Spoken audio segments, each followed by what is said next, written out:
instruction ni Coach Kung Fu.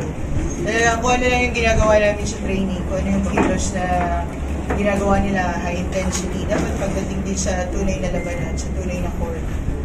Ganun din yung ikikilos nila, wala silang babaguhin. So far naman, except na sa medyo dulong part ng third set, yun ang ginawa ng mga bata. Okay, thank you to Reg. You had 10 attacks, 1 block, 1 service ace, and 10 digs. So, it's a straight set victory after ng dalawang sunod na 5 setters. So, is it a sigh of relief ba na naitawid nyo na itong laban na ganito kadali? Although sa third set, medyo nahirapan kayo. Actually, hindi pa po siya parang nakakampante for us kasi round 1 pa naman.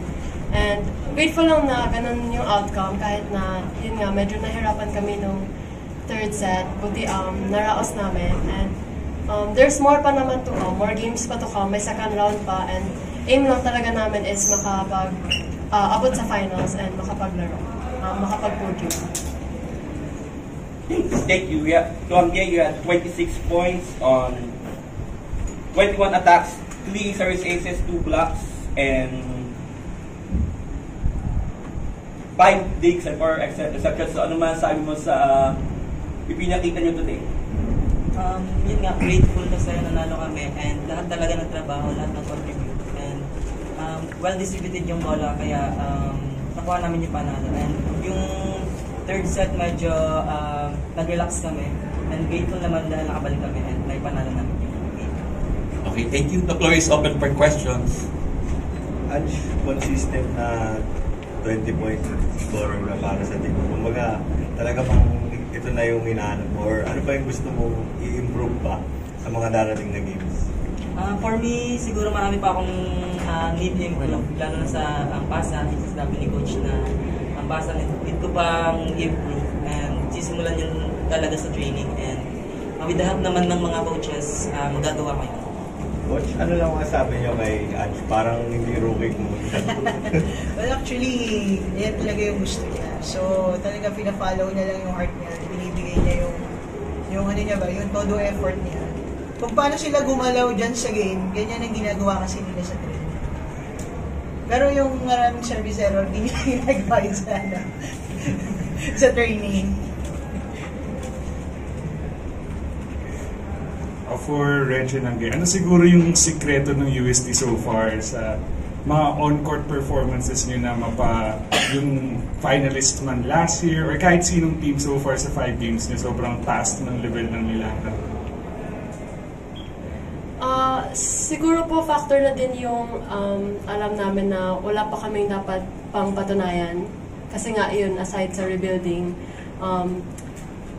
gusto lang po namin talaga maglaro and may puso talaga kami kahit na down kami ng ilang sets or lamang yung kalaban, patuloy pa din kami lumalaban and we don't give up easily. Sa akin naman, siguro wala namang secret, ini-enjoy lang namin every game, every point and ayun nga sinasabi nila Coach na one game at a time, 1 point at a time. Yun talaga yung nasa mindset namin every day. Career high. Ano lang yung mga ginagawa mo para maging consistent yung performances mo, lalo na hindi lang mataas yung scoring, may nagta-translate din siya sa panalo. Ayun, sinabi ko kanina, mindset ko is maglaro lang and mag-contribute sa team. Yun yung pinaka-importante.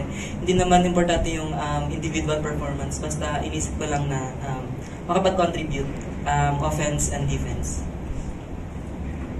To Angge and Reg, I'm sure kayo na yung target ng lahat ng teams. So, what is your mindset heading to the last two first round na matches and beyond, Angge first?